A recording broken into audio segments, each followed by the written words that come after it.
The memorial wall stretched 30 meters across the reconstructed plaza of Catharan Prime, polished obsidian reflecting the twin suns like a mirror of grief. 8,400 names were carved into the stone.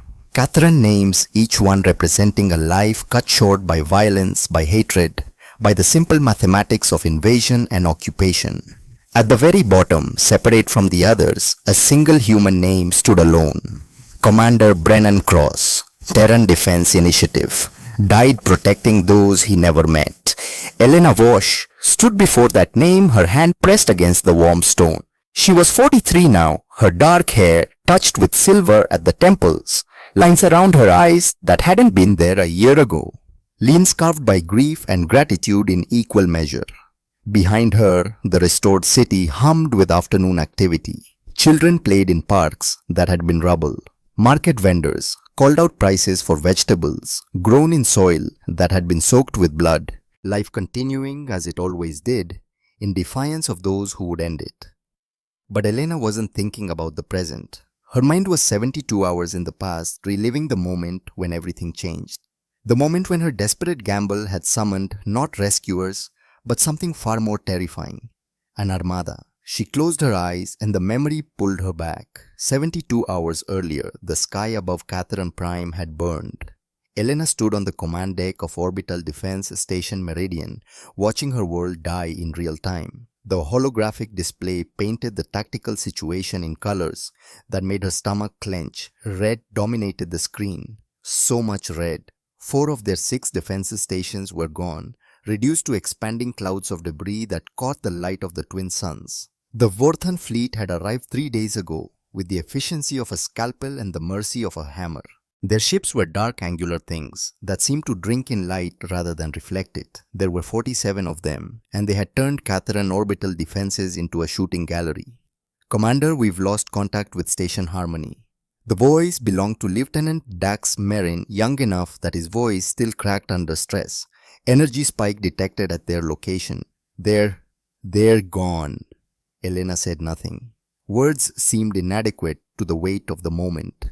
Station Harmony had housed 400 souls, 400 people who had trusted her to keep them safe, 400 more names for walls that hadn't been built yet. Casualties. Her voice came out steady, which surprised her. Inside she was screaming. Unknown Commander, communications are fragmenting. Best estimates put civilian casualties planet-side at... Merrin's hands shook as he worked his console. 8,000 confirmed dead. Maybe twice that number missing or trapped in the bombardment zones. 8,000. The number hung in the air like a physical thing, heavy and cold. Elena had known many of them, had served with their parents, had attended their children's naming ceremonies. Dr. Marcus Thorne's voice cut through her spiraling thoughts. Elena, not Commander, just her name spoken with the weight of 3 decades of friendship. We need to make a decision. Marcus stood at the science station, his silver hair disheveled, his normally calm face drawn with exhaustion and grief. He was 58, the head of Catharan's scientific council, and the closest thing Elena had to family, besides Lyra. His son Damien had been on one of the evacuation transports that never made it off-world. Had been. Past tense was a weapon that kept cutting. The council is requesting your presence for an emergency session, Marcus continued. They want to discuss terms of surrender. Surrender. The word tasted like ash. Elena looked at the tactical display again. 2 defense stations remaining. The Vorthan fleet had established orbital supremacy and was methodically destroying any ship that tried to break through their blockade. 40% of the civilian population had made it to evacuation zones, but the transports couldn't launch. They were sitting targets packed with families huddled together in the dark, waiting for someone to save them. Waiting for Elena to save them. How long until the Vorthans begin ground operations? She asked. Intelligence estimates 6 hours, replied Commander Vex Thorin, her tactical officer.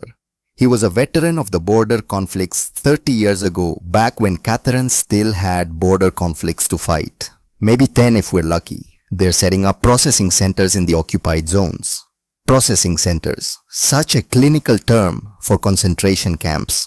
Elena, had seen the intelligence reports from other worlds the Vorthans had conquered. The images were the kind that live behind your eyelids, waiting for you to close your eyes.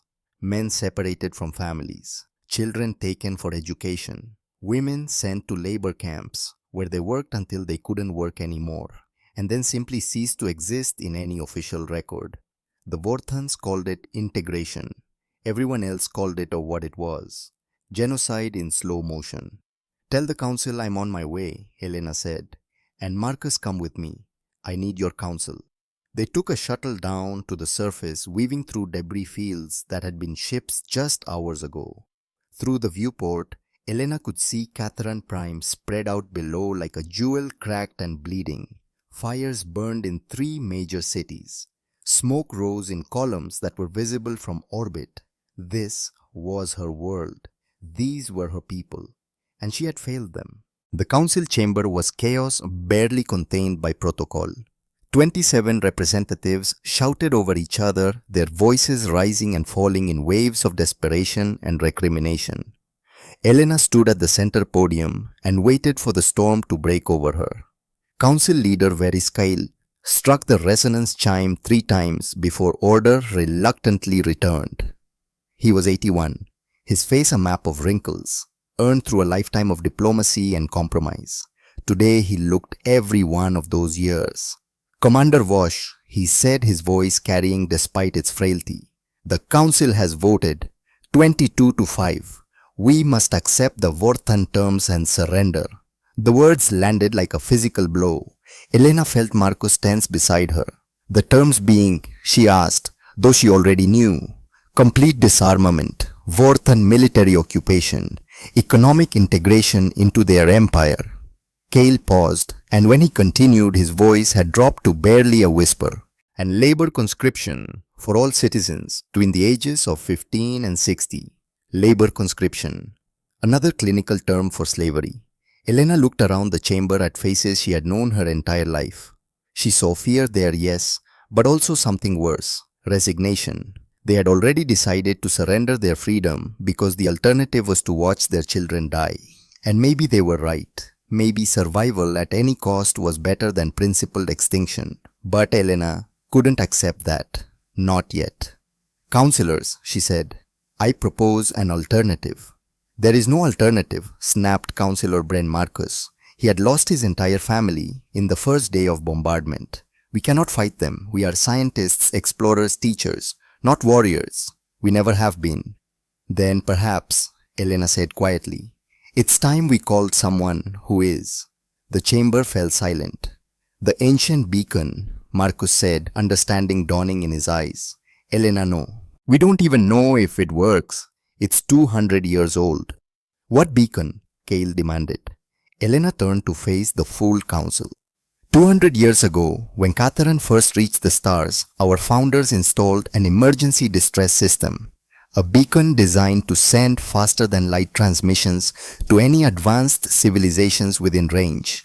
It was meant as a safeguard, a last resort if we ever faced complete destruction.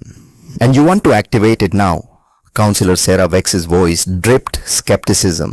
"Commander, we don't know who would receive such a message. We could be inviting something worse than the Vorthans. Worse than slavery." Elena's voice cut through the chamber. "Worse than watching our children taken, worse than our entire civilization erased from existence." No one answered. "I'm not asking for permission," Elena continued. "I'm informing you of my decision as defense commander. We will activate the beacon, and we will buy time for a response by any means necessary." "That's madness," Bren said. "You'll get us all killed." Elena met his eyes. "Counselor, we're already dying. I'm offering us a chance to die hoping." The vote was closer than she expected. 15 to 12 in favor of activating the beacon with 3 abstentions. Democracy functioning even at the end of the world. Small comfort. Marcus accompanied her to the old archives beneath the Capitol building. The beacon sat in a chamber that hadn't been opened in decades, covered in dust and the weight of forgotten purpose. It looked like a monument more than a machine, all curves and crystal matrices that hummed faintly when Marcus activated the power systems. "It's still functional," he said, surprise evident in his voice. The power cells are degraded but sufficient for one transmission, maybe two if we're lucky. Elena stepped up to the control interface. The symbols were ancient Catharan script predating modern standardization. She could barely read them. Who will receive this? Marcus asked. The system picks recipients randomly based on distance and estimated technological advancement. It could be anyone. Or no one, Elena said. But I have to try. She thought of Lyra, her daughter, currently hiding in an evacuation shelter with 30,000 other terrified civilians. 8 years old. Still young enough to believe her mother could fix anything. Elena had to at least try to be worthy of that faith. Marcus, she said quietly, if this doesn't work, if no one comes, I want you to promise me something. Elena, promise me you'll get Lyra out. Find a way through the blockade. Steal a ship if you have to. Just get her somewhere safe. Marcus was silent for a long moment. Then, I promise, but you're going to be the one who tells her stories about this someday. About the day you saved Catherine. Elena managed a smile, though it felt like breaking. Record the message. The beacon systems came online with a cascade of harmonics that made the air shimmer. Marcus worked the ancient controls with the careful precision of a man who understood that this was their last throw of the dice. Ready, he said. The transmission will reach 17 different star systems within the first hour. Recipients are being selected based on current galactic positioning and technological indicators. Elena, once we send this, there's no taking it back. I know, she stepped up to the transmission matrix. Record. A chime indicated activation.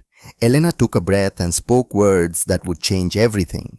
This is Catharan Prime of the Catharan Republic. Our world is under attack by the Vorthan Empire. Our defenses are failing. Our civilian population is in immediate danger of genocide. We are a peaceful people facing extinction. Any assistance would be gratefully accepted. Please, someone, anyone, help us. Her voice didn't crack until the last word. Help. Such a small word to carry such desperate weight. Marcus stopped the recording. For a moment, they stood in silence, listening to the beacon's systems hum as it prepared to fling their prayer into the darkness between stars. Transmission sent, Marcus said finally. Now we wait. How long? For a response, hours at minimum. Days more likely, if anyone responds at all. They emerged from the archives to find Catharan Prime's sky darkening with something worse than nightfall. The Vorthan fleet had moved into low orbit, their ships like black wounds against the blue atmosphere. Landing craft had begun their descent, thousands of them carrying the soldiers who would implement the occupation. Elena's communicator chimed. It was Vex Thorin from Station Meridian. Commander Vorthan ground forces are landing in 12 locations simultaneously. Estimates now put their deployment at 40,000 troops. They're not bothering with precision anymore. Just overwhelming force. 40,000 soldiers against a population that had no army. Concentrate all remaining defense forces around the evacuation zones, Elena ordered. We buy time. Every hour we hold is another hour for help to arrive. Commander, with respect, no help is coming. We're alone. Elena looked up at the sky at the black ships descending like judgment. Maybe, she said, but we fight anyway until we can't fight anymore. Then we fight a little longer. The next 14 hours were a blur of desperate last stands and tactical retreats. Elena coordinated it from Station Meridian, watching her people fight and die, with weapons designed for police work, not war. They had no military tradition, no warrior culture, no experience with the kind of industrial violence the Vorthans brought. But they had courage. That counted for something. It counted for bodies in the street and names that would need to be carved into stone. By hour 8, the evacuation zones were surrounded. 47,000 civilians trapped waiting for transports that couldn't launch. The Vorthans were setting up their processing centers, methodical and efficient in their cruelty. By hour 10, Elena had to make the choice that would haunt her for the rest of her life. Sector 7 yielded 18,000 civilians. Sectors 1 through 6 held another 47,000. The Vorthans were moving to capture all 7 sectors simultaneously. Elena had enough forces to defend 6, only 6.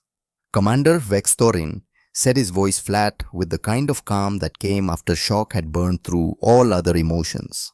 If we pull forces from Sector 7 to reinforce the others, we might hold until help arrives. If help arrives, Elena thought.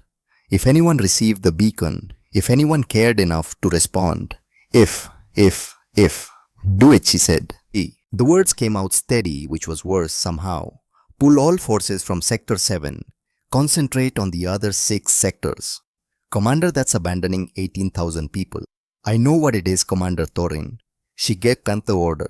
2,400 people died in Sector 7 before the Vorthans finished securing it. 2,400 people she had deliberately chosen not to save. 2,400 names that would join the others on the memorial wall. Elena stood on the command deck of Station Meridian and watched it happen in real time through drone feeds. She didn't look away, didn't let herself close her eyes. If she had made the choice, she would witness the consequences. That was responsibility, that was command, that was hell. Marcus found her 3 hours later standing motionless at the viewport, staring down at the world below. Elena, he said gently, we're receiving responses to the beacon. She turned hope, warring with despair in her chest. How many? 17 transmissions were sent, 16 responses so far. Marcus's face was grave. 15 of them are refusals. Of course they were. The Altarian Confederacy expressed sympathy, but noted they had border conflicts of their own. The Nexus Trade Alliance regretted that Catharan Prime was not on any major commercial routes. The Crystal Singers of Vega 3 sent thoughts and prayers, which were worth exactly as much as they sounded. On and on. Polite refusals wrapped in diplomatic language that all meant the same thing. You're not important enough to save. The 16th response, Elena asked, though she barely had the strength to care anymore. Still transmitting. It's a strange one, very brief. Let me play it for you. Marcus activated the holographic display. Static cleared and a voice emerged. Human voice, male, deep with an accent Elena didn't recognize. Catharan Prime, this is Admiral Garrett Hawkins of the Terran Defense Initiative. We have received your distress call. Help is coming. Estimated arrival in 18 hours. Hold position and protect your civilians. Terran Defense Initiative out. The message ended. Silence filled the command deck. Terran Defense Initiative. Elena repeated slowly. Marcus, what do we know about them? Marcus was already working his console, pulling up files from Catharan's stellar database. Searching. Here. Terra. Third planet from a yellow dwarf star. Species designation human. Recently spacefaring approximately 200 years since achieving faster than light capability. Military capacity. Database last updated 52 years ago. At that time, limited military presence. Small defensive fleet. Primarily exploratory vessels. Total estimated fleet size 40 to 60 ships, mostly scout class. 18 hours. Elena did the math. If they were coming from anywhere within beacon range, they'd be traveling at maximum speed to make that timeline. Small exploratory fleet. Maybe they'd send 5 ships, maybe 10 if they were feeling generous. It was better than nothing. It wasn't enough. Prepare a response, Elena said. Thank them for their assistance. Provide tactical data on Vorthan positions. And Marcus start calculating evacuation routes for when their ships arrive. Maybe we can use their presence as cover to get transports of world. You think they're coming to evacuate, not fight. They're explorers, not warriors. What else could they do against a Vorthan battle fleet? What Elena didn't know, what she couldn't know, was that the database was wrong. 52 years out of date, compiled before humanity had learned the lessons that would reshape them. Before Protocol Sentinel. Before the transformation. She didn't know that she just called not rescuers, but something the galaxy had forgotten existed. The next 14 hours passed in a haze of desperate defense. The Vorthans weren't attacking anymore, just consolidating their positions. They'd won, and they knew it. Now came the occupation, the processing, the systematic destruction of everything Katheran culture had built. Elena coordinated from Station Meridian, catching sleep in 15-minute intervals, her mind spinning tactical problems that had no solutions. Her crew moved like ghosts, exhausted beyond words, functioning on discipline and the stubborn refusal to quit while their people still breathed. At hour 16, Marcus appeared at her station with news that made her blood freeze. Elena, we're detecting a second Vorthan fleet entering the system. The tactical display updated. 50 more ships, fresh and undamaged, dropping out of faster than light travel at the system's edge. They're not here for occupation, Vex Thorin said, his voice hollow. They're here to deal with the Terran response. Elena understood with sudden terrible clarity. The Vorthans had intercepted the beacon. They knew help was coming, and they'd prepared an ambush. 50 fresh ships against maybe 5 or 10 Terran explorers. It would be a slaughter. Commander, Marcus said quietly, maybe we should warn them. Tell them to turn back. Elena almost laughed. Almost. Turn back where, Marcus? They said help was coming. They're already committed. She thought about Lyra, still hiding in the evacuation shelter. About the 47,000 civilians in sectors 1 through 6 waiting for rescue that would never arrive. About the 8,000 already dead, and the 2,400 she deliberately abandoned. She thought about Admiral Garrett Hawkins, whoever he was, bringing his small fleet of explorers to try to save strangers walking into a trap he couldn't possibly survive. More names for walls that weren't big enough. At hour 17 and 43 minutes, Marcus's console erupted with alerts. Contact, he said, his voice rising. Multiple contacts at system's edge. They're here. Elena pulled up the sensor display, preparing herself to watch brave fools die. The screen showed 12 contacts initially. 12 ships dropping out of faster than light travel in perfect formation. Larger than she'd expected, but still hopelessly outnumbered. Then the sensors updated. 23 ships, 39, 56. The numbers kept climbing. Commander Marcus said, his hands shaking as he worked the controls. The sensors are registering 89 contacts. No 97. Commander, they keep appearing. I don't understand. Elena watched the numbers climb. 104, 117, 128. Marcus checked the sensors. They must be malfunctioning. I've run diagnostics 3 times. They're functioning perfectly. Commander, we're now reading 137 distinct contacts. All of them military-grade warships. All of them heading directly for us.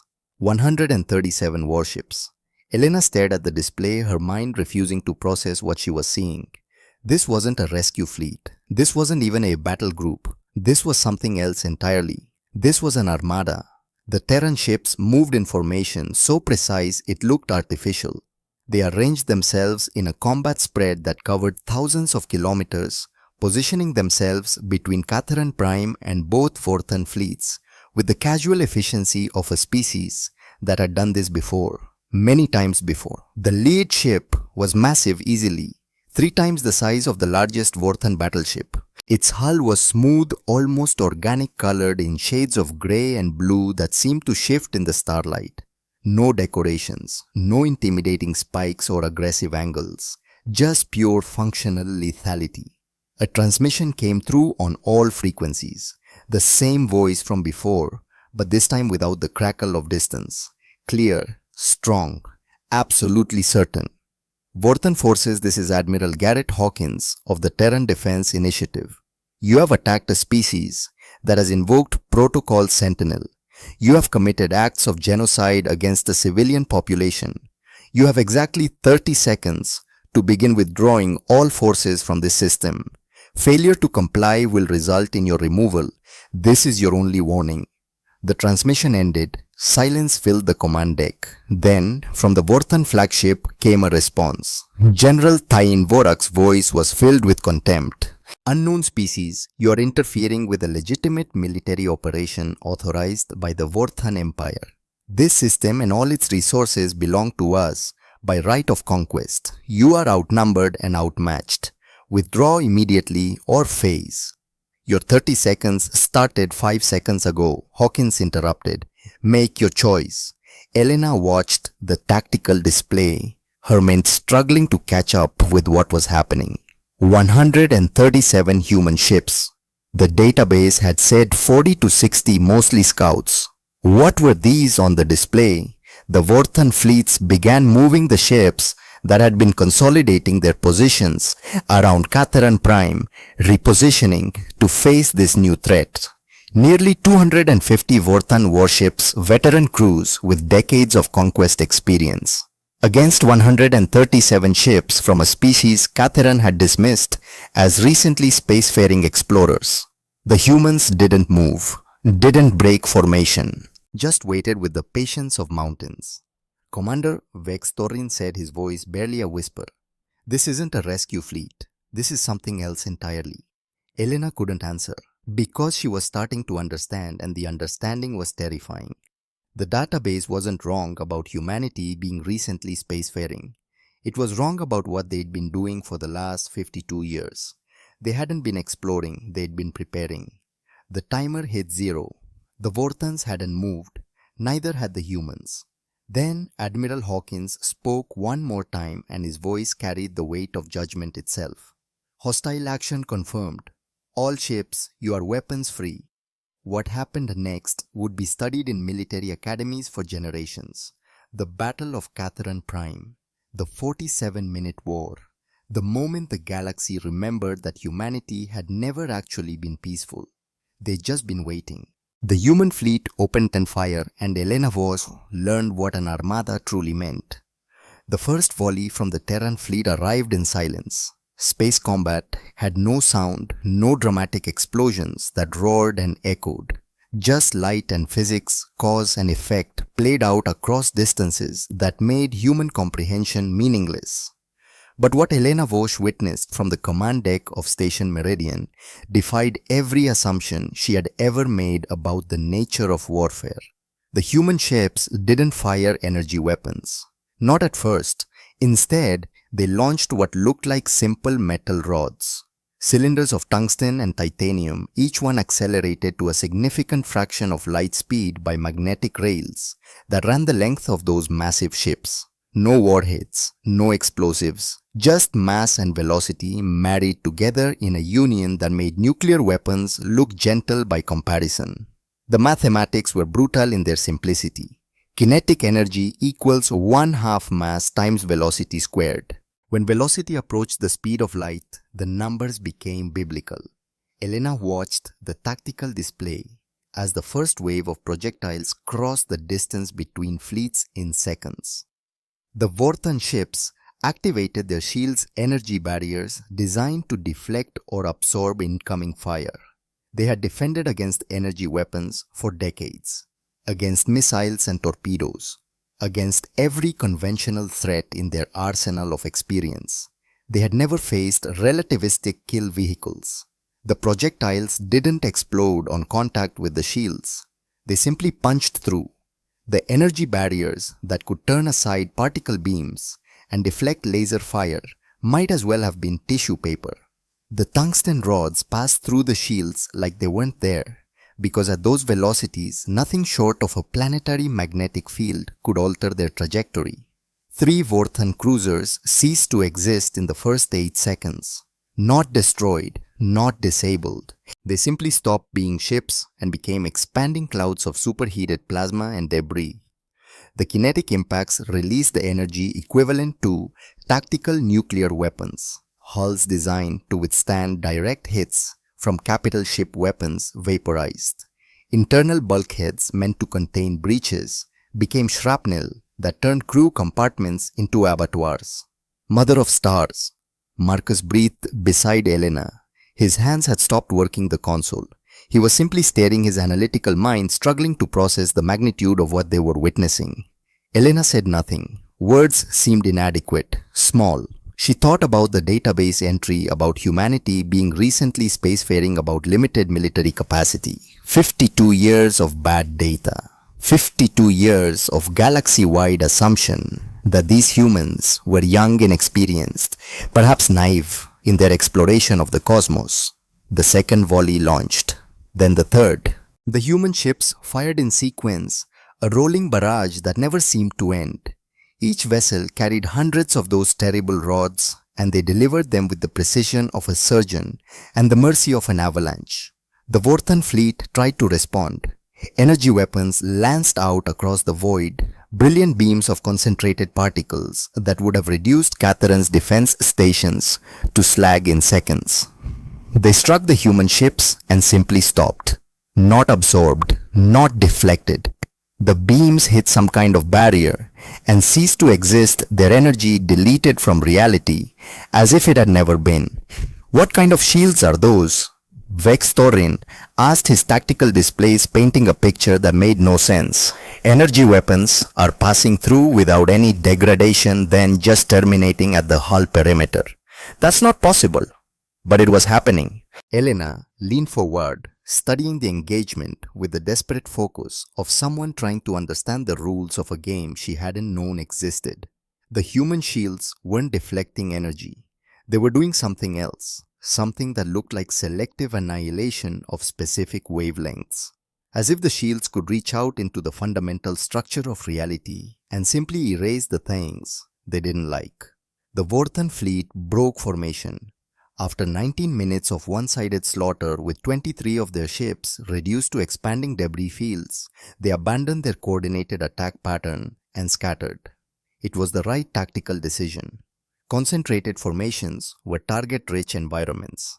Dispersal meant the humans would have to divide their fire, would have to chase individual targets across vast distances.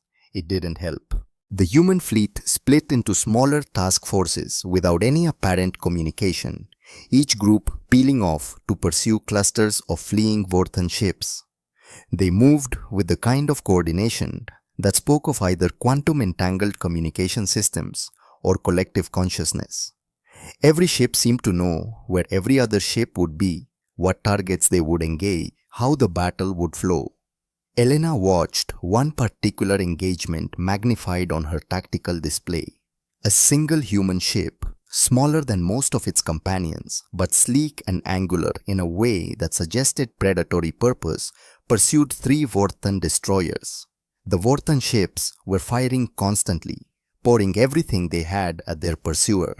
Particle beams, missiles, kinetic cannons, desperate barrages that lit up the tactical display like a festival of light. Nothing reached the human ship. Those impossible shields simply absorbed or deleted everything thrown at them. The human ship returned fire, not with the tungsten rods, but with something else. Beams that looked like twisted space, visible only because they bent the light of distant stars around them. Gravity weapons, weaponized distortions in space-time itself that reached out and crushed the Vorthan destroyers like invisible hands closing around paper constructs. The enemy ships didn't explode. They crumpled, imploded, folded in on themselves as localized gravity fields, intensified beyond anything matter could withstand. Hulls designed to handle the stresses of faster-than-light travel, compressed into spheres of crushed metal and flesh, small enough to hold in your hand. 3 ships, 3 distorted gravity pulses, 3 new debris clouds. 31 minutes into the battle, the second Vorthan fleet tried to retreat. The 50 ships that had arrived as reinforcements, that had been positioned to ambush any rescue attempt, began accelerating toward the system's edge. They would need hours to reach safe, faster-than-light jump distance, but they had time. The human fleet was engaged with the first Vorthan group occupied with mopping up the original invasion force. Except the humans had apparently considered this possibility.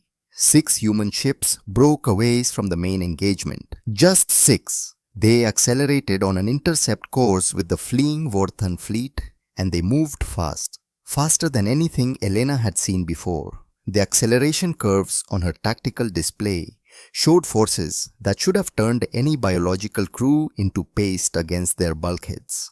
Those ships are pulling over 300 gravities of acceleration, Marcus said, his voice flat with disbelief.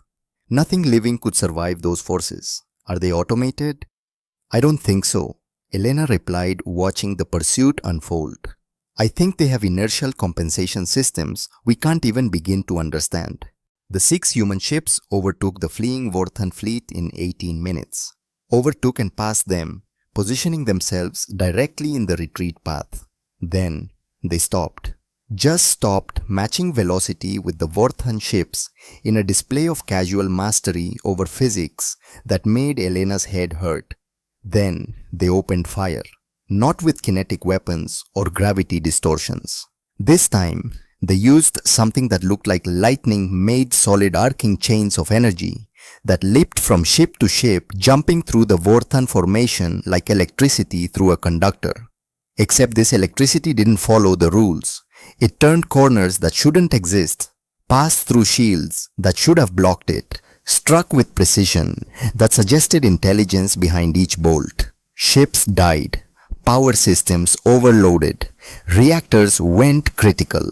The Vorthan fleet, already demoralized by the slaughter of their companion force, broke completely. Individual ships scattered in every direction, abandoning formation, abandoning tactics, abandoning everything except the desperate animal need to escape. The humans let them go, most of them. Approximately 70 ships fled into the dark, damaged and traumatized, but alive. The humans could have pursued, could have hunted down every last vessel, but they didn't. 47 minutes after it began, the battle ended. The tactical display told the story in numbers that Elena would remember for the rest of her life. 180 Vorthan ships destroyed or disabled. 70 fled. Of the 137 human vessels that had arrived, 137 remained operational. 0 losses. 3 ships showed damage indicators marked in amber on the display, but even those were minor. Scorched hull plating, degraded shield emitters, nothing that threatened operational capacity. The only human casualty appeared on a subscreen that Elena almost missed. A small notification easy to overlook amid the cascade of tactical data. 1 fighter craft lost, 1 pilot killed in action. Squadron leader Brennan Cross, KA defending Catherine evacuation transport. 1 death, 1 name, 1 person who would never go home. Elena stared at that notification, that single casualty report, and something broke inside her. The humans had sent 137 warships across unknown space to save strangers. They had engaged a fleet more than twice their size and destroyed it with the efficiency of an industrial process. And they had lost 1 person. 1. Because that 1 person had chosen to shield a Catharan civilian transport, had put himself between children and death. A transmission came through on the command frequency, the same voice from before Admiral Garrett Hawkins, but without the hard edge of combat. Softer now, tired. Catherine Prime, this is Admiral Hawkins. The immediate orbital threat has been neutralized. We're detecting Vorthan ground forces on your planet. Approximately 40,000 troops concentrated in occupied zones. Do you require assistance with ground operations? Elena tried to respond, found her throat closed, managed to force words through sheer will. Admiral Hawkins, this is Commander Elena Vosch, Catharan Defense Council. Yes, we need help. Ground forces are establishing processing centers. Civilians are trapped. We have no capacity to counter them.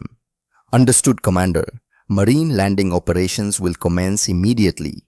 Please transmit coordinates for civilian concentration areas. We'll prioritize those locations. A pause. Commander Vosch, we're sorry we couldn't arrive sooner. Every hour counts when civilians are at risk. The transmission ended. Elena stood at her station, staring at the tactical display, trying to process what had just happened, trying to understand what these humans were. Marcus touched her shoulder gently. Elena, they're asking permission to send a shuttle. They want you to come aboard their flagship. Elena looked up at him. Why? They didn't say, but I think Admiral Hawkins wants to meet you in person. The shuttle was unlike anything in Catharan design philosophy, where Catharan vessels curved and flowed following aesthetic principles. Borrowed from nature, the human shuttle was all sharp angles and flat surfaces. Aggressive geometry that suggested function over form, purpose over beauty. It docked with Station Meridian with the precision of something that had made 10,000 similar dockings. The pilot who emerged was a young female with short dark hair and eyes that had seen too much. She wore a uniform of deep blue with silver insignia that Elena didn't recognize.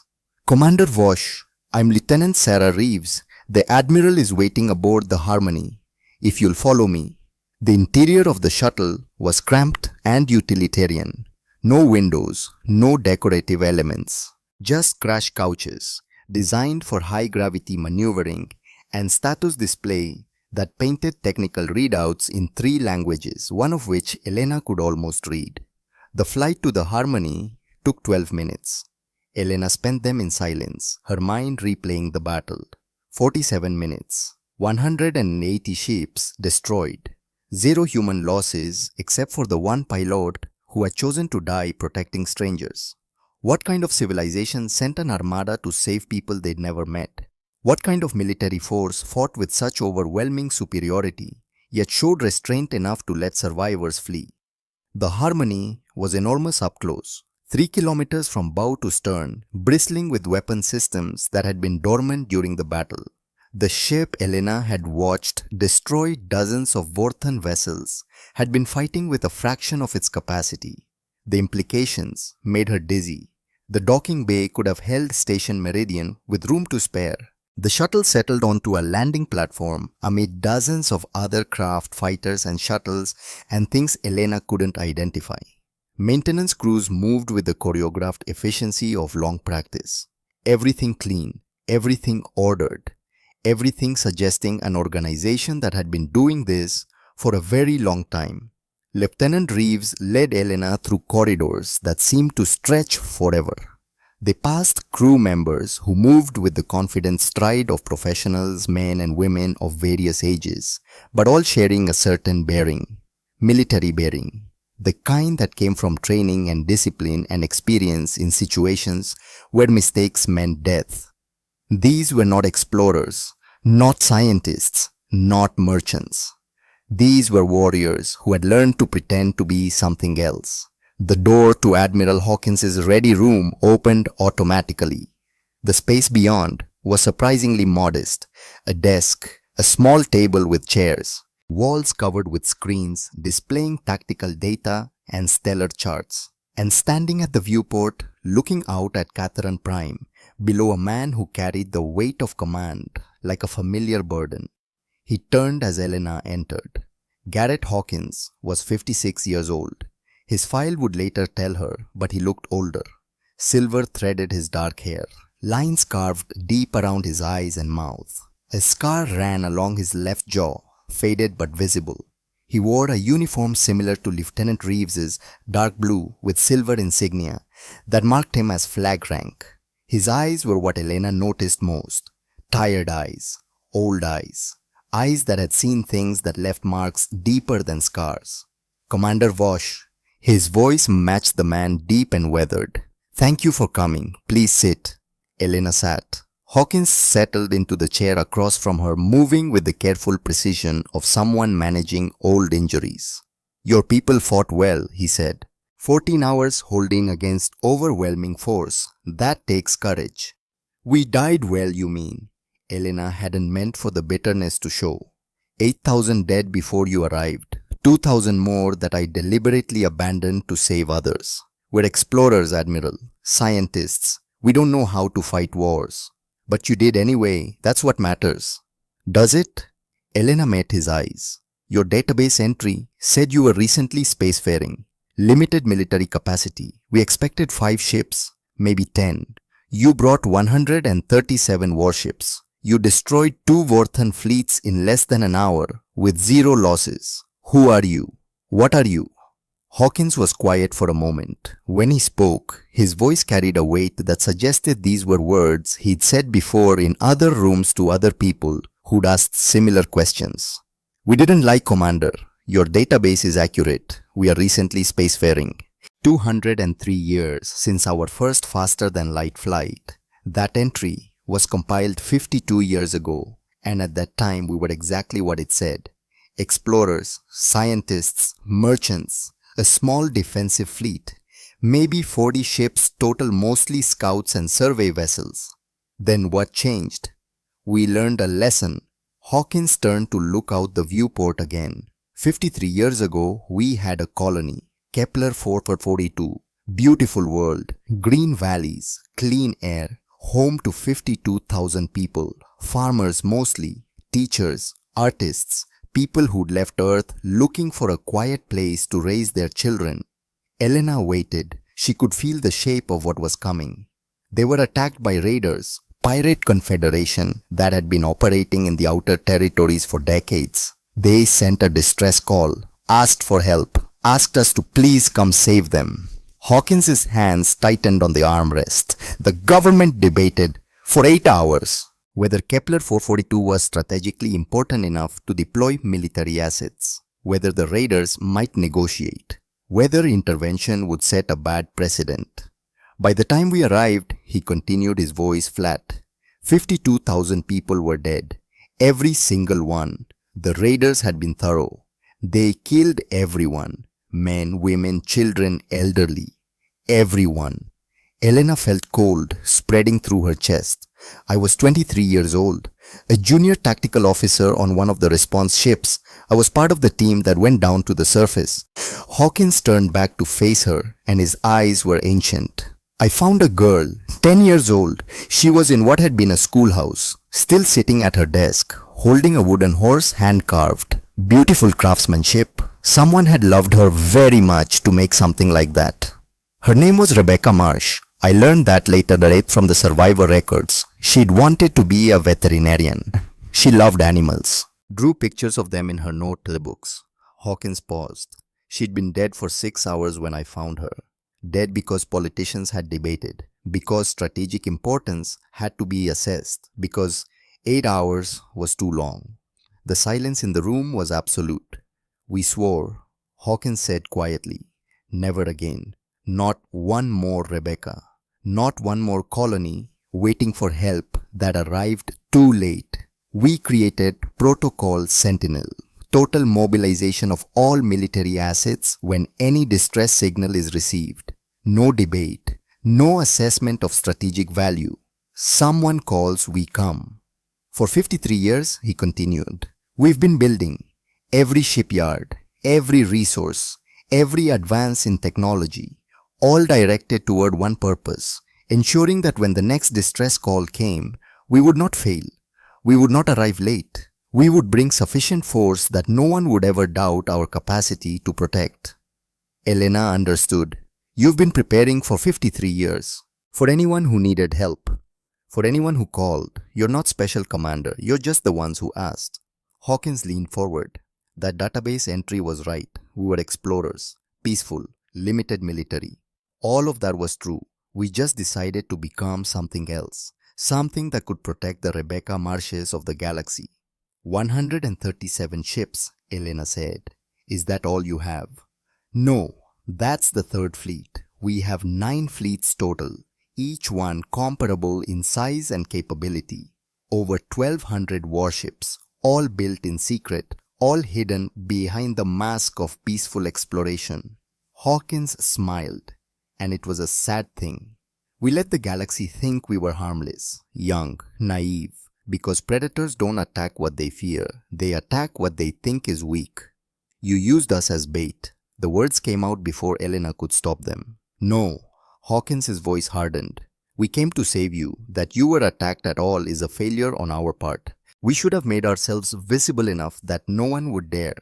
That's on us. But once you called once Protocol Sentinel, activated, nothing in this galaxy or any other would have stopped us from coming.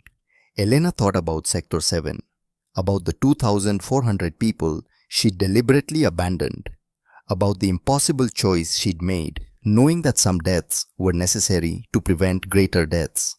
You lost one pilot, she said quietly. Squadron Leader Cross. He shielded our evacuation transport when he could have saved himself. I know. Hawkins' voice was quiet. Brennan was 30 years old, had a wife, a daughter named Autumn, 6 years old. She likes to draw, wants to be an artist when she grows up. He paused. Wanted her father to come home. Why did he do it? Because that's what guardians do, Commander. We protect, even when it costs everything, especially then. Hawkins walked to the viewport. Brennan knew the stakes. Every pilot does. When you volunteer for Sentinel Fleet, you accept that you might die protecting people you never meet. People who don't even know your name, that's the choice. And 40,000 men and women across our 9 fleets have made it. Elena joined him at the viewport. Below, she could see Catherine Prime, her world scarred but surviving. Landing craft were descending now, hundreds of them, carrying the Marines who would liberate the occupied zones. What happens now? She asked. Now we finish what we started. My Marines will secure your planet, will remove the Vorthan occupation forces, disarm them, hold them for war crimes tribunals, if your people want justice. Hawkins glanced at her. Then we'll help you rebuild. Send engineers, medical teams, food and supplies, whatever you need. Why, you've already done more than we could have hoped. Why continue? Because protection doesn't end when the shooting stops, Commander. Real guardianship means helping you recover, making sure you're strong enough that this never happens again, teaching you to defend yourselves so next time you don't need us to come save you. Elena looked at this man, this warrior, who had built an armada in secret, who had prepared for 53 years to answer a call he didn't know would come, who had lost a pilot today and would go to sleep tonight knowing a 6-year-old girl would grow up without a father. What do you want from us? She asked. Nothing comes free. There must be payment, territorial concessions, resources, technology. What's the price? Hawkins turned to face her fully. Commander Vosh, we're about to have a very important conversation, one that will determine the relationship between our peoples for generations. So I need you to hear me clearly. He gestured to the chairs. They sat. We don't want payment, Hawkins said. We don't want territory. We don't want your resources or your technology or your subservience. We want nothing from you except one thing. Elena waited. When the next distress call comes, when some other species faces what you faced, we want you to help answer it. We'll train your people, build your fleet, teach you what we know, and in return, when someone else calls for help, you'll come. As partners, as guardians. The words landed like physical things. That's all. Elena heard the skepticism in her own voice. You'll give us military technology, training, ships, and all you want is for us to help protect others. That's not a small ask, Commander. What I'm offering is the chance to become what we are, to take up the burden we carry. Brennan Cross died today. He won't be the last. If you join us, some of your people will die protecting strangers, people they never meet, people who might not even be grateful. That's the cost of guardianship. And if we refuse, then we'll still help you rebuild. Still make sure you are secure. Still honor our commitment. But you'll do it alone. You'll remain what you are now. Potential victims hoping someone will save you next time trouble comes. Hawkins leaned back. I'm offering you the chance to become saviors instead of victims. To choose protection over helplessness. But it has to be a choice. We don't conscript guardians. Elena thought about Lyra. About her daughter hiding in that evacuation shelter waiting for her mother to save her. About all the daughters and sons on Catherine Prime who had waited while Elena made impossible choices. She thought about Rebecca Marsh, a girl who died because help came 8 hours too late. She thought about Brennan Cross, a man who died making sure that didn't happen to someone else's daughter. What would the training involve? Hawkins smiled. It was the first genuine smile Elena had seen from him. Commander, before we discuss logistics, there's something you need to see. Something that will help you understand what you're considering. He activated a holographic display. The image showed a massive structure in orbit, spherical 30 kilometers in diameter, covered in arrays and emitters that hurt to look at too directly. This is the Helios platform, Hawkins said. One of 7. We built them over the course of 40 years. Each one contains enough weaponry to destabilize a star, to reach into a solar furnace and amplify the fusion reactions until the star goes supernova. Elena stared at the image. You built weapons that can destroy suns. Yes. Why? Because we wanted to prove we could. Because having the capacity to end worlds means no one will ever doubt whether we can protect them. Because the ultimate deterrent is the one you never have to use. Hawkins met her eyes. We built 7 of these platforms. They've been operational for 12 years. We've never fired one. Not once. Not even in testing beyond simulations. Do you understand what I'm telling you? Elena did. Real strength isn't the ability to destroy. It's the wisdom to choose not to. Exactly. We could destroy the Vortan homeworld, could end their sun, and kill 14 billion people in an act of retribution for what they did here. We have that power. We choose not to use it. That's civilization, Commander. That's what separates guardians from conquerors. The hologram shifted, showing new images. Terran Marines landing on Catharan Prime. Combat operations that looked more like rescue missions. Vortan soldiers being disarmed and taken prisoner, not executed. Medical teams treating wounded on both sides. We're not here for vengeance, Hawkins said. We're here to stop the killing, all of it. Your people, their people, everyone. Violence is sometimes necessary, but it's never the goal. The goal is peace, protection, ensuring children can grow up in a galaxy where calling for help means someone will answer. Elena watched the operations unfold, watched human soldiers risk their lives to save Catharan civilians, watched them treat captured Vorthan troops with professionalism rather than hatred. Admiral, she said quietly, we would be honored to learn from you, to become guardians alongside you, to help answer the next call. Hawkins extended his hand. Elena took it. The grip was firm, warm, carrying the weight of commitment. Welcome to Sentinel Fleet, Commander. We have a lot of work to do. The liberation of Catharan Prime took 6 hours. The Terran Marines moved through the occupied zones with the practiced efficiency of people who had trained for exactly this scenario. They didn't storm in with overwhelming firepower.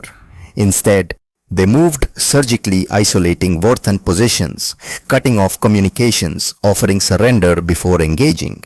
Most of the Vorthan troops surrendered. 40,000 soldiers, demoralized by the orbital defeat facing warriors who fought with technology decades ahead of anything they'd encountered, chose to live rather than die for an empire that had abandoned them.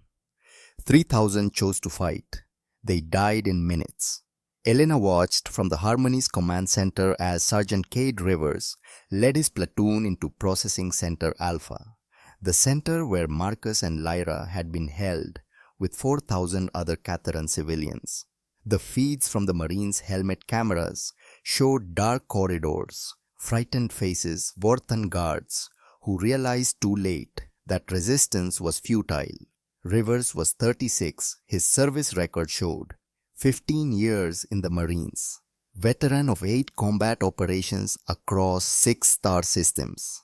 Every engagement fought to protect, never to conquer. He moved through the facility with his team like they were a single organism, each Marine, knowing exactly where the others would be, how the operation would flow. They found Lyra in a holding area with 200 other children. Elena's heart stopped when she saw her daughter on the screen, dirty and scared but alive. So blessedly alive. Rivers knelt down to Lyra's level. Even through the helmet camera, Elena could see the gentleness in the gesture. "Hey there," Rivers said, his voice calm. "Are you Lyra Vosh?" Lyra nodded, eyes wide. "Your mom sent us to get you. Is that okay?" Another nod. "Good. I need you to stay close to me, all right? We're going to get you out of here. Get you somewhere safe. Then you can see your mom." Rivers offered his hand. Lyra took it. The image of that small hand in the armored gauntlet made Elena's vision blur with tears she couldn't afford to shed. "Not yet." "Thank you," she whispered. Beside her, Hawkins nodded. "That's what we do." By the time the sun set on Catharan Prime, all 47,000 trapped civilians had been liberated. The processing centers were empty, their machinery of oppression dismantled. The Vorthan occupation was over. The cost: the 37 Terran Marines wounded, none killed. 4,200 Catharan civilians injured but alive. and 44 Vorthan soldiers dead because they chose to fight rather than surrender. Elena stood in the Harmony's debriefing room with Hawkins and his senior staff. On the screens around them, medical reports scrolled past, casualty figures, status updates, the administrative aftermath of violence. Commander Vosh said a woman Elena hadn't met yet, Captain Nora Blackwood, commanding officer of the stealth frigate Phantom. We intercepted Vorthan long-range communications during the battle. They sent a distress call of their own to their empire, requesting reinforcements. Elena felt cold. How many ships? Unknown, but the Vorthan Empire has military assets significantly larger than what we face today. If they decide to retaliate, they could send 500 ships, maybe 1,000. Can you handle those numbers? Hawkins answered. Honestly, yes. We could bring in additional fleets, deploy Helios platforms as deterrent, win any conventional engagement they choose to force. But that's not the point. What is the point? The point is that we don't want to fight a war of extermination with the Vorthan Empire. We want them to learn the same lesson every aggressive species needs to learn: attacking the innocent has consequences, but surrender and reform have rewards. Hawkins gestured to the screens. Over the next few weeks, we'll be helping the Vorthan Empire understand their new reality, that they exist at our sufferance, that we could end them but choose not to. That cooperation is in their best interest. You're going to threaten them into peace, Elena said. We're going to give them a choice, same one I gave you. Join us in protecting others or accept that their days of conquest are over. Either way, they stop attacking innocent people. How they get there is up to them. It was a philosophy that shouldn't work, couldn't work. Except Elena had watched it work, had watched overwhelming force applied with such precision that it left room for mercy, had watched warriors who could kill without effort choose not to whenever possible. When do I meet the pilot's family? Elena asked quietly. Brennan Cross, his wife and daughter. His wife requested privacy for now. Grief is complicated. Hawkins paused. But she asked me to tell you something. She said Brennan made his choice knowing the stakes, that he believed in what we do, that she's proud he died protecting children, even if those children will never know his name. I want them to know. Elena's voice was firm. Every child on Catharan Prime will learn his name. Brennan Cross will be remembered. I swear it. That would mean a lot to his family. Thank you. The debriefing continued for another hour, but Elena's mind was elsewhere. She was thinking about the choice ahead, about becoming a guardian, about training her people for a role they'd never imagined, about the daughters and sons who would follow in Brennan Cross's footsteps, who would die protecting strangers because that's what guardians do. It was a terrible choice. It was the only choice worth making. When the debriefing ended, Hawkins walked her to the shuttle bay. Lieutenant Reeves was waiting to take Elena back to Station Meridian, back to her command, back to the work of rebuilding a world. Commander, Hawkins said as they stood at the shuttle ramp, you asked me earlier what kind of civilization sends an armada to save strangers. I want you to understand something. We didn't become this way because we're better than other species. We became this way because we failed. Because 53 years ago, we let Rebecca Marsh die. We carry that failure every day. Let it reshape us. Let it drive us to become something that would never fail like that again. You're saying you're driven by guilt. I'm saying we're driven by responsibility. We have the power to protect. That means we must protect, not because it benefits us, because it's right. Because in a galaxy that can be cruel and dark, someone needs to stand up and say this far no further. You don't get to hurt the innocent while we draw breath. Elena extended her hand again. Hawkins shook it. Admiral, I have one more question. Go ahead. Protocol Sentinels. When a distress call comes in, how long does it take for the fleet to mobilize? Hawkins smiled. And for the first time, Elena saw pride in it. From signal receipt to first ships launching 47 minutes. That's our standard. We never want to be 8 hours late ever again. 47 minutes. The same amount of time it had taken them to destroy two Vorthan fleets. It wasn't coincidence. It was doctrine. It was the heartbeat of an organization that had built itself around one simple principle: when someone calls you, answer. Immediately, Elena boarded the shuttle. As it pulled away from the Harmony, she looked back at the massive warship, at the fleet arrayed in perfect formation around Catharan Prime, at the Guardians who had come when she called. She thought about Lyra safe now, who would grow up in a world that knew what it meant to be protected, who would have the chance to learn to protect others in turn. She thought about Brennan Cross and the choice he'd made. She thought about the choice she would make, had already made. When the next distress call came, Catharan would answer. 3 months after the liberation of Catharan Prime, Elena Vosch stood in a room she had never expected to enter. The Terran Alliance Council chamber aboard Station Unity, a massive structure the humans had constructed in orbit around a neutral moon at the edge of explored space. This chamber was designed for gatherings like this. Historic moments when species came together not through conquest or commerce, but through shared purpose.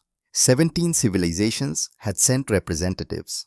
17 species who had watched the Battle of Catharan Prime and understood that the galaxy had changed in those 47 minutes. That humanity had revealed itself not as the young explorers everyone assumed, but as something far older in spirit, if not in years. Guardians, protectors, warriors who had chosen restraint as their ultimate weapon. Elena wore the uniform Admiral Hawkins had given her, deep blue with silver insignia, marking her as a commander in the newly formed Catharan Defense Fleet. The fleet that didn't exist yet except on paper and in the determination of a people who had learned that peace required strength to sustain it. Beside her stood Marcus Thorne, recovered from his injuries, his grief for his son Damien now channeled into purpose. He wore civilian clothes but carried himself with new dignity, the dignity of someone who had activated a beacon in desperation and changed the course of galactic history. The chamber filled slowly. Representatives from species Elena had never met. The Altarian Confederacy, who had refused Catharan's distress call, now looking uncomfortable in their ornate diplomatic robes. The Nexus Trade Alliance, their calculating eyes assessing the commercial implications of this new order. The Yangtze Republic, a confederation of mining worlds that had been terrorized by pirates for decades. The Velorian collective artists and philosophers who had never developed military technology and lived in constant fear of those who had. And dozens more, small civilizations, peaceful peoples, species who had survived by being insignificant enough that predators looked elsewhere. All of them watching the humans with a mixture of hope and uncertainty. At the center of the chamber, Admiral Garrett Hawkins stood with his senior staff. Captain Roland Steele, who had commanded the dreadnought Invictus during the battle. Captain Nora Blackwood, whose stealth frigate had assassinated the Vorthan flagship. And at Hawkins's right hand, a man Elena hadn't met before, Ambassador Nathaniel Callahan, 63 years old, silver-haired, with the bearing of someone who had spent decades in diplomatic service.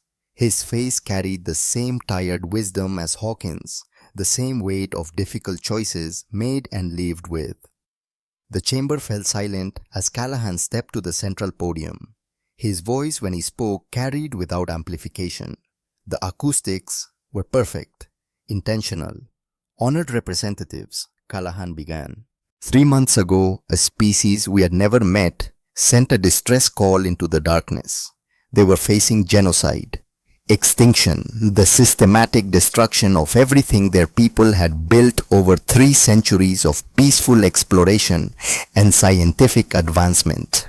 His words echoed in the vast space. 16 of you received that same distress call. 16 of you chose not to respond. Your reasons were your own. Border conflicts, commercial considerations, strategic calculations, the mathematics of self-interest that have governed galactic relations for millennia. Elena watched the Altarian representative shift uncomfortably. The Nexus delegation stared straight ahead, faces carefully neutral. Humanity responded Callahan continued. Not because Catherine Prime offered us anything. Not because they could repay us. Not because saving them served our strategic interests. We responded because they called. Because when innocent people face death, someone must answer. That is the principle upon which we built Protocol Sentinel 53 years ago. He paused, letting the silence stretch. For half a century, we have prepared, built fleets in secret, developed weapons you cannot imagine, trained generations of soldiers for a war we hoped would never come, but knew eventually would. Would let you believe we were young, inexperienced, limited in capacity. We let you underestimate us because predators don't attack what they fear. They attack what appears weak. But that deception ends today. Callahan gestured and holographic displays materialized around the chamber. Images of the 9 Terran fleets, over 1,200 warships, the Helios platform's 7 star killers arrayed across human space, manufacturing capacity that dwarfed most civilizations' entire industrial output. A military force that could, if it chose, dominate this entire region of the galaxy. This is what we are, Callahan said quietly. This is what we have built while you watched and dismissed us. We have the capacity to end civilizations, to crack planets, to extinguish suns, to possess weapons of such magnitude that using them would make us the monsters we claim to oppose. The chamber was absolutely silent now, and we choose not to use them. Callahan's voice hardened. For 300 years, the species in this chamber have operated under a comfortable lie. That peace could be maintained through treaties and trade agreements. That Article 12 of the Coalition Charter promising mutual defense meant something. Catherine Prime called for that mutual defense. You voted, 22 abstentions, 3 opposed, 1 in favor. Article 12 failed because you were comfortable, because helping strangers carried costs you weren't willing to pay. He let that hang in the air like an accusation. We built weapons capable of genocide and then proved our civilization by never firing them. We fought a battle where we could have killed hundreds of thousands and instead took 1 casualty because one of our pilots chose to shield a civilian transport. We had every right to vengeance against the Vortan Empire for what they did to Catherine Prime. We had the power to enact that vengeance. We chose mercy instead. Callahan's voice dropped to become something quieter but no less intense. There is an old human phrase, si vis pacem para bellum. If you want peace, prepare for war. For 53 years we have prepared for war so thoroughly that peace became inevitable for anyone wise enough to see what we had become. But preparation without principle is just armed tyranny. Power without restraint is just another form of conquest. He gestured to Elena. Commander Vosh, would you join me please? Elena walked to the podium, her footsteps echoing in the silence. She had rehearsed this moment with Callahan, but the reality was still overwhelming. All these representatives, all these species, all watching her.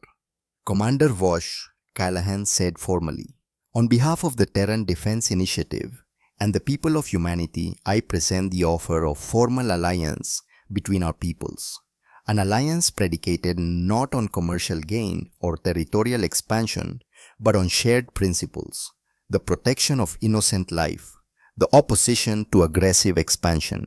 The commitment to answer distress calls from any species anywhere, regardless of their capacity to repay us. He turned to face her directly.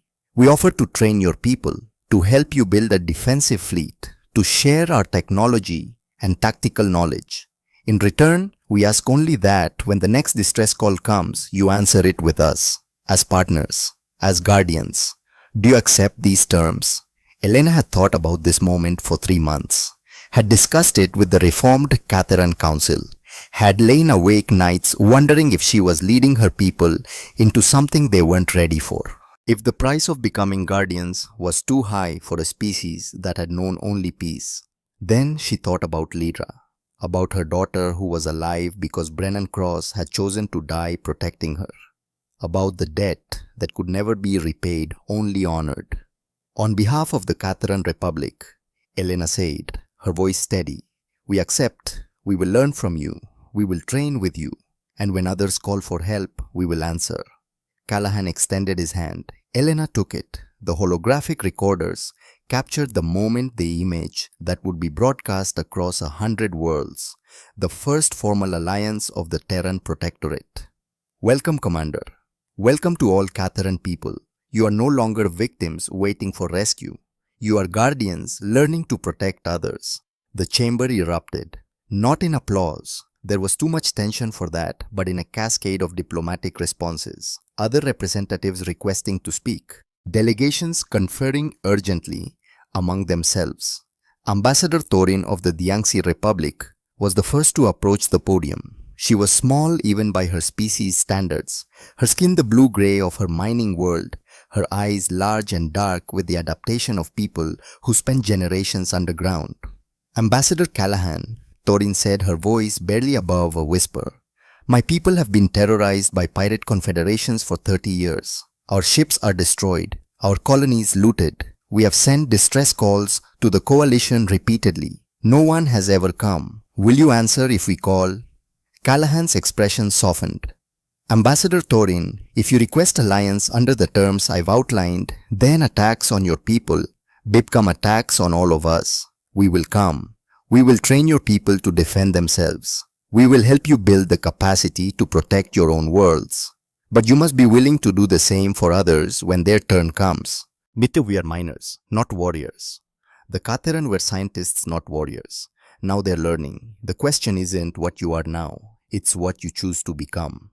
Thorin was silent for a long moment. Then quietly, we choose to become guardians.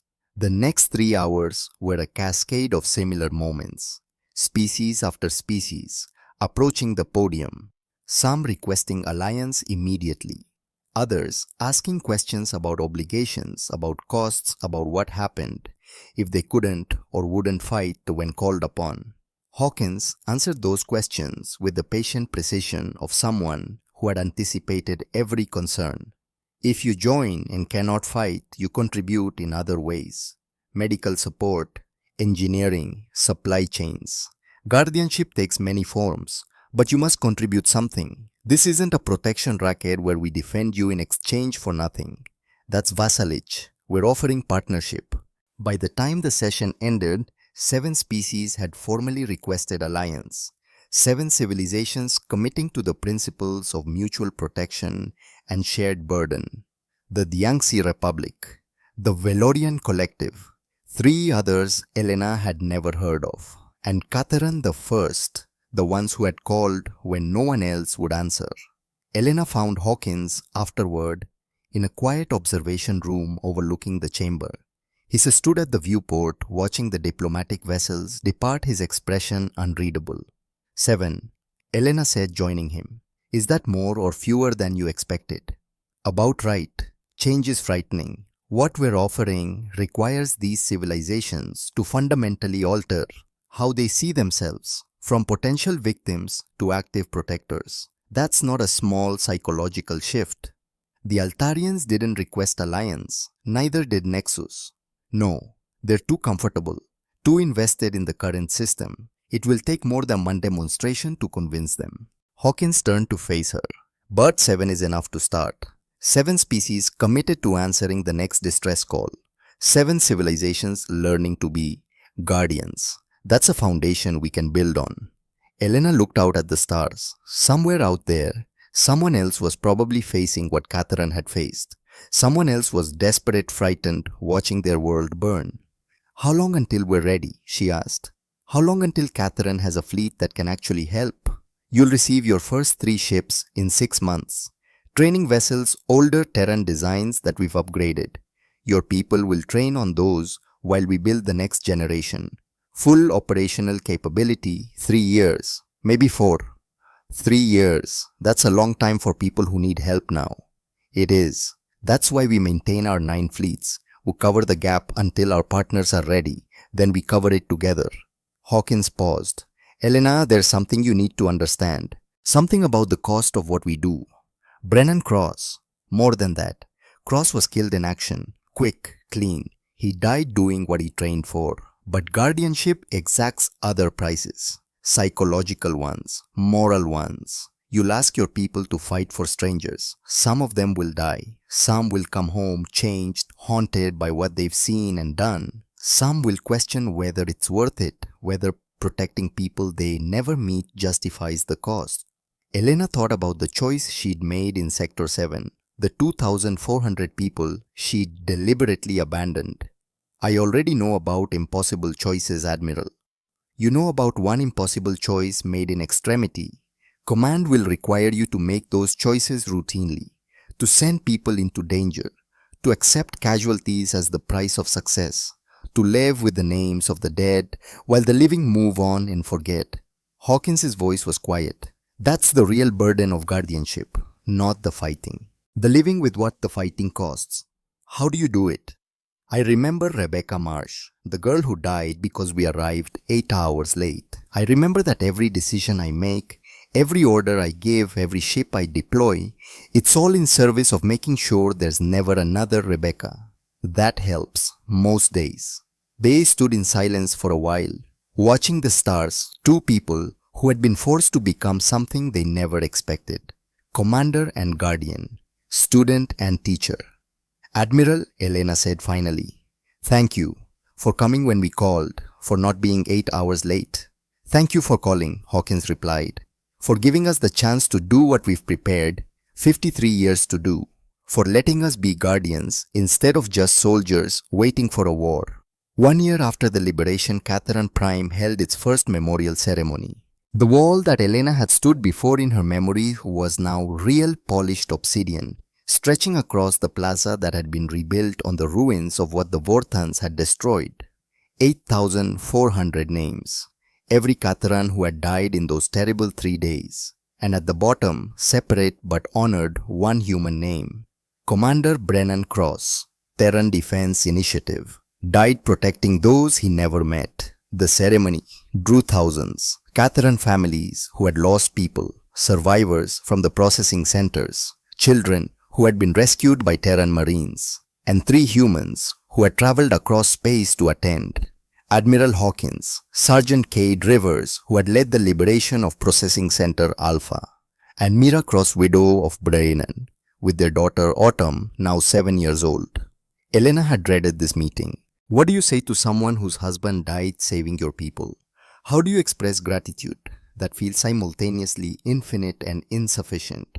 Mira Cross was 29 years old, tall and lean, with dark hair pulled back in a simple braid. She wore her husband's service medals on a chain around her neck. Autumn held her mother's hand, a serious child with her father's eyes. They met in a private room before the ceremony. Elena had prepared words, speeches, formal expressions of gratitude that felt hollow even as she rehearsed them. She abandoned all of that when she saw Autumn's face. Thank you, Elena said simply. Your husband saved my daughter, saved thousands of our children. I can never repay that. Mira's smile was sad but genuine.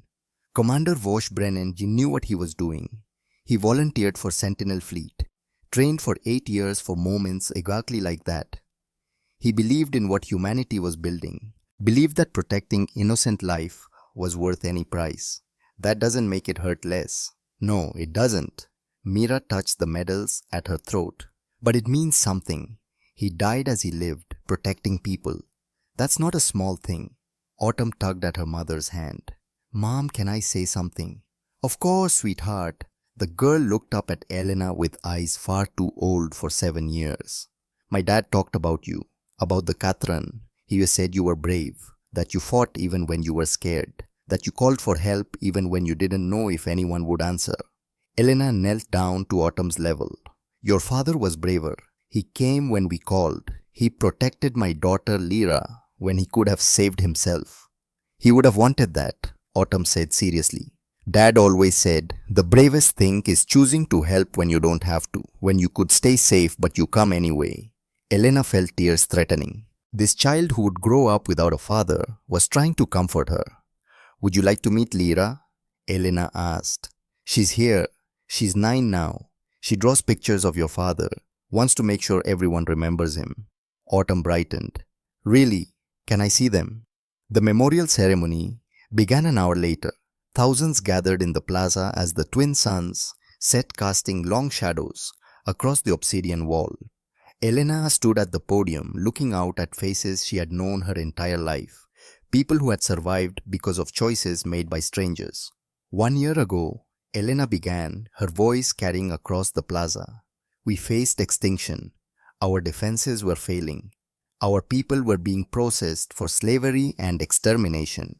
We had tried diplomacy, tried appeals to treaties and mutual defense agreements. We had been denied, abandoned, left to die alone. The crowd was absolutely silent. We sent a desperate message into the dark, a prayer to anyone who might hear. We expected nothing. We received everything. Elena gestured to where Hawkins stood with his officers and Mira Cross.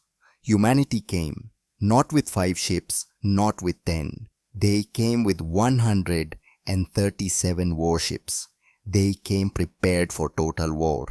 They came with weapons that could have turned this world into ash, and they came with something more important than weapons. They came with the principle that innocent life must be protected, that when someone calls for help you answer, not because it benefits you, because it's right. She looked down at the memorial wall, at the names carved in stone. 8,400 of our people died before help arrived. Each name on this wall represents a life cut short, a future stolen, dreams that will never be realized. We remember them. We honor them. We promise that their deaths will not be meaningless. Elena's voice strengthened. But one name on this wall is different. Commander Brennan Cross died protecting our children. A stranger from a species we barely knew. He had a choice. He could have evaded the attack that killed him, could have saved himself. He chose to shield a transport carrying 300 children instead, chose to die so others could live. She turned to face Mira and Autumn. His wife is here today, his daughter. They came across the stars to stand with us, to let us see the face of the man who saved us, to let us understand the cost of guardianship. Elena gestured for them to join her at the podium. Mira walked forward, with quiet dignity, Autumn beside her. Mira Cross, Elena said, on behalf of every person on Catharan Prime, on behalf of the 300 children your husband saved, including my daughter Lyra, on behalf of a species that learned what it means to be protected, we offer you our eternal gratitude. Your husband's name will be taught in every school.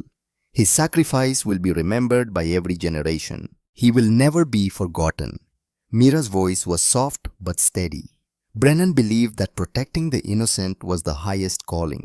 He believed that a civilization is measured not by its weapons, but by what it chooses to do with them. He would be honored to know he's remembered this way. He's more than remembered, Elena said. He's inspired. The first ship in the Catharan Defense Fleet, when it launches 6 months from now, will be named in his honor.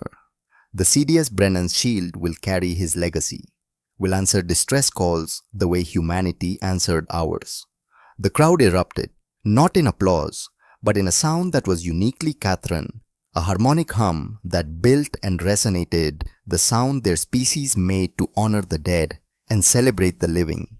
It washed over the plaza like a wave, and Elena saw Mira's composure finally crack, tears streaming down her face as she understood that her husband would live on in more than memory. After the ceremony, Elena found Lyra with Autumn, the 2 girls sitting by the memorial wall. Lyra was showing Autumn her drawings, pictures of a fighter craft shielding a transport, of a pilot who had become a hero.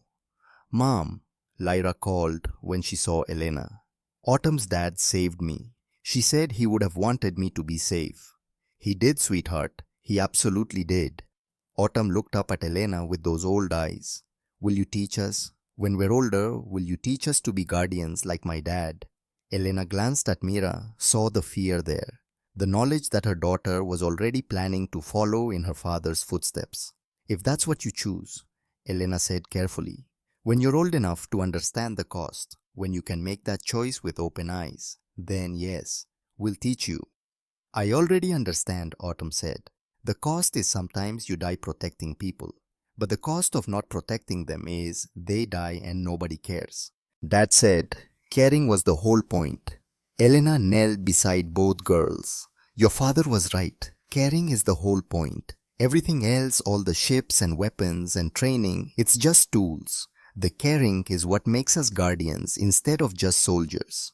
10 years after the liberation, Elena stood on the bridge of the CDS Brennan's Shield watching her world recede in the viewport.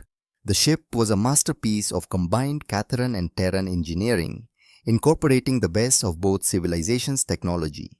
Not as large as the Terran capital ships, but formidable in its own right. A symbol of what Catharan had become. Her crew was young, veterans of the training programs that had transformed Catharan from a species of scientists and explorers into something more, guardian candidates who had chosen to learn the tools of violence in service of peace. Including her daughter. Lyra Vosh was 18 now, serving as a junior tactical officer. She had graduated from the joint Terran-Catharan Academy with honors. Had chosen this path despite Elena's attempts to show her easier roads, safer roads. All stations report ready, Lyra said from her console. We're cleared for departure. Elena settled into the command chair. Her command chair. After 10 years of training, of learning from Terran instructors, of absorbing the principles and practices of guardianship, Catharan had its fleet. 12 ships. Not enough to defend against a major invasion, but enough to answer distress calls. Enough to help.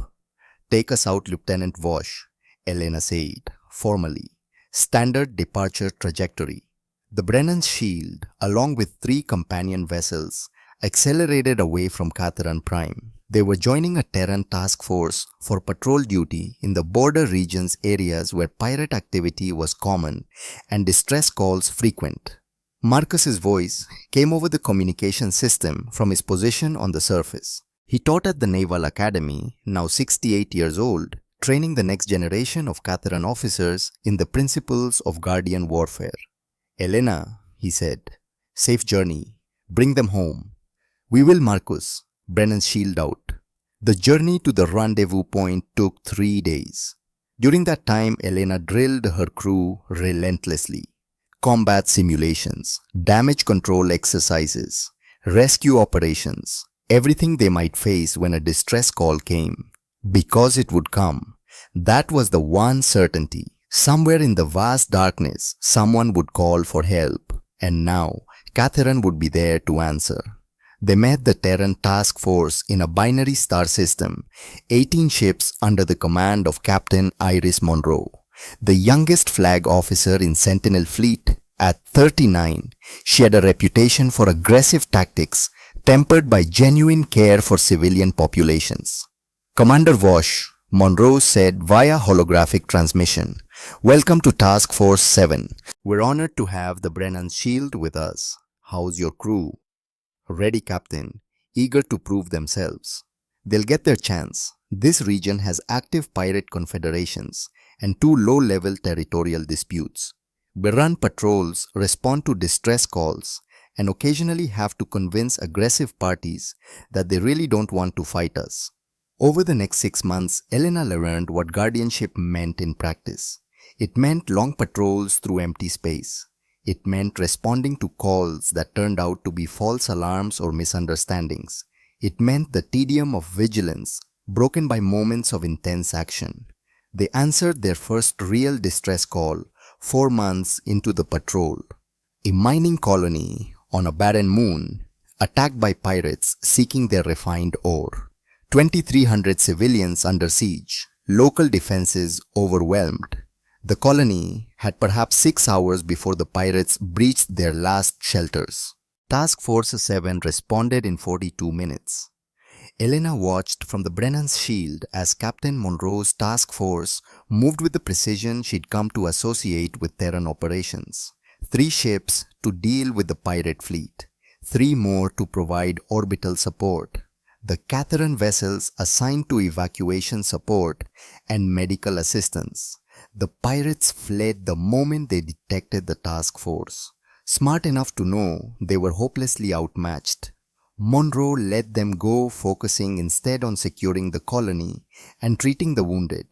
Elena took a shuttle down to the surface, with her medical team. The colony was devastated, buildings collapsed, people injured and terrified.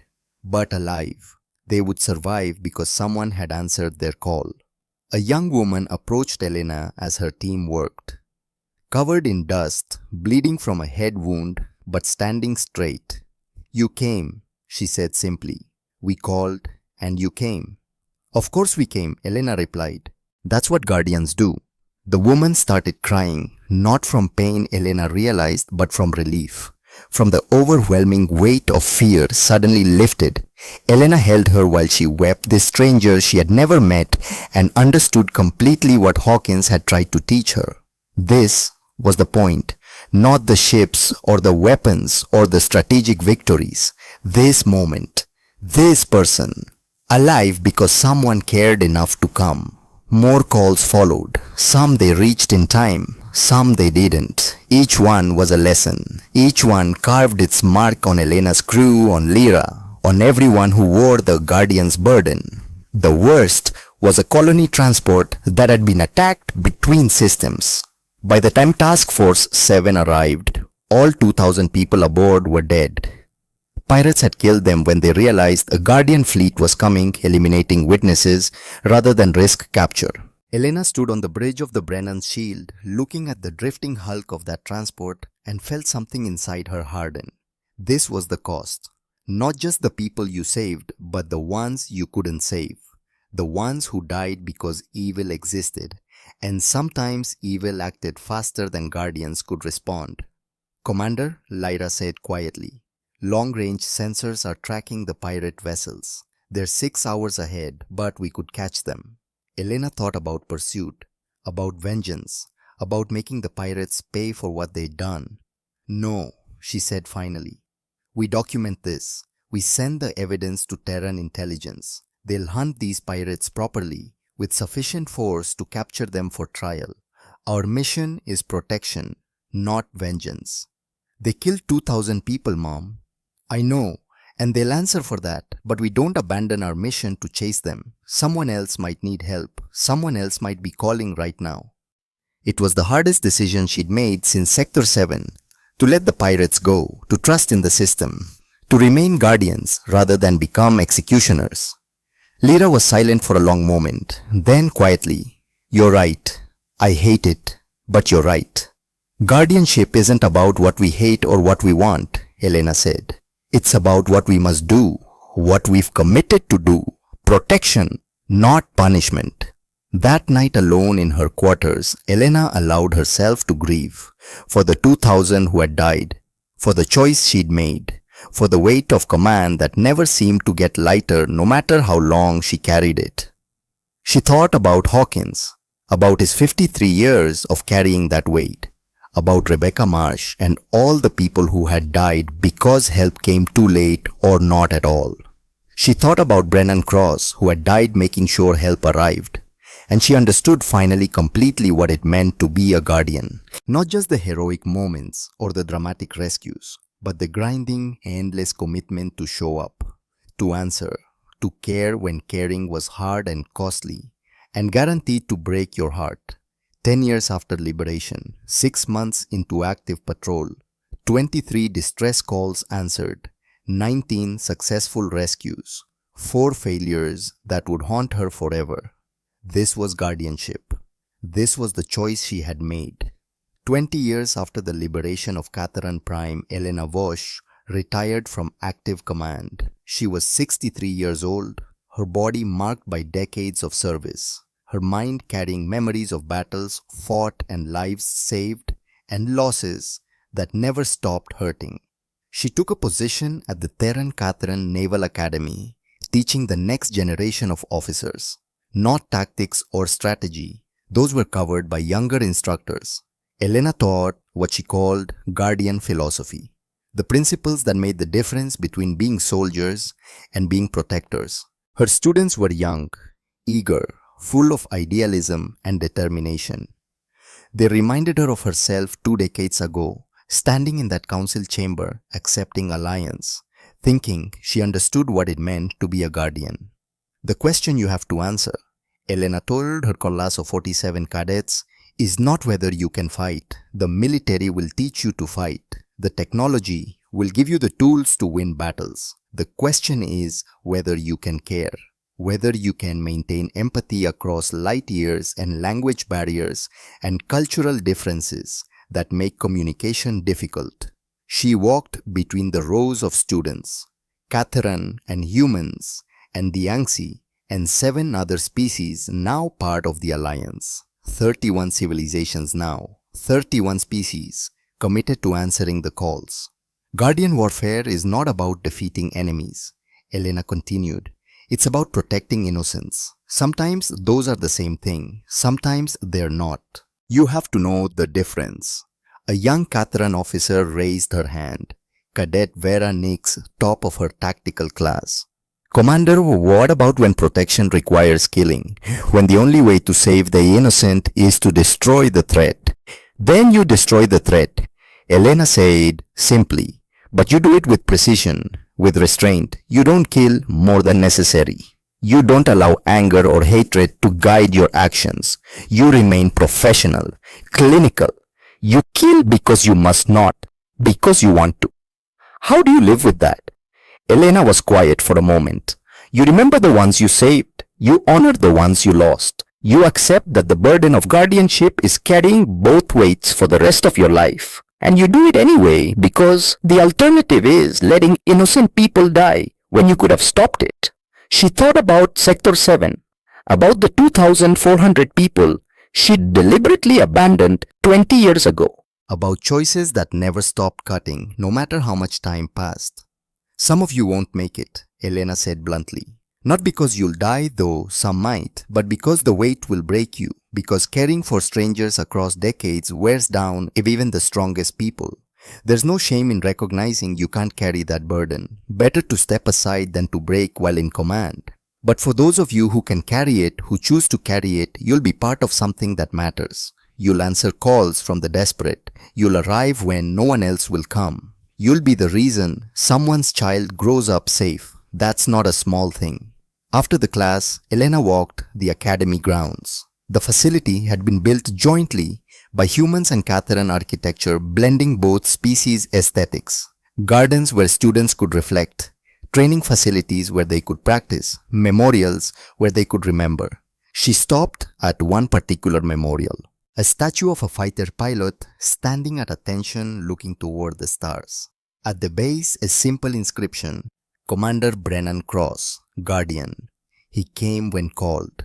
Elena stood before the statue for a long moment, as she did every day, paying respects to the man who had saved her daughter, who had given Catherine the chance to become guardians themselves. Commander Vosh. Elena turned. Admiral Garrett Hawkins stood behind her, older now at 77, his hair completely silver, walking with a cane to support a leg injured in some long ago campaign. But his eyes were the same, tired, ancient, carrying the weight of decades. Admiral, Elena said warmly, I didn't know you were visiting. Came to give a lecture on Protocol Sentinel's history. Thought I'd stop by Cross's memorial. Do that whenever I'm on Catherine. Hawkins joined her before the statue. How are your students? Eager, idealistic. They think they understand what they're signing up for. Oh, did we? Elena smiled. No, but we learned. They stood in companionable silence.